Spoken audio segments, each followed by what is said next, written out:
L'Égypte permet au Hamas d'organiser un événement rassemblant des chefs terroristes et les 70 terroristes palestiniens qui purgeaient de longues peines de sûreté dans les prisons israéliennes. Khaled Meshal, des responsables du Hamas venus de Turquie, des représentants du djihad islamique et du FPLP étaient au Caire pour rencontrer des détenus palestiniens tout juste sortis des prisons israéliennes.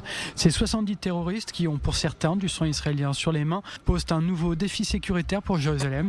Ces anciens prisonniers ne sont pas les bienvenus en Cisjordanie, ils sont donc exilés. Ce soir-là au Caire, le Hamas leur donne des récompenses marquées à l'effigie de Yahya Sinwar. Tzahal et le Shin Bet, mais aussi les responsables sécuritaires de l'autorité palestinienne, ont estimé que la libération de prisonniers de sécurité dans les territoires palestiniens conduirait à une recrudescence de l'agitation contre Israël et contre l'autorité palestinienne, ainsi qu'à la radicalisation et l'encouragement du terrorisme. Les images de la réception ont été publiées la nuit dernière et ont choqué non seulement en Israël, le pays attend encore le retour de 90 otages, mais aussi tous ceux qui voient d'un mauvais œil la normalisation du Hamas. Les chefs des différentes organisations terroristes palestiniennes doivent aussi rencontrer des responsables égyptiens haut placés.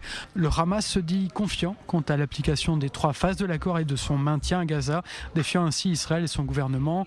Le Hamas affirme qu'Israël ne reprendra pas le chemin des combats à Gaza.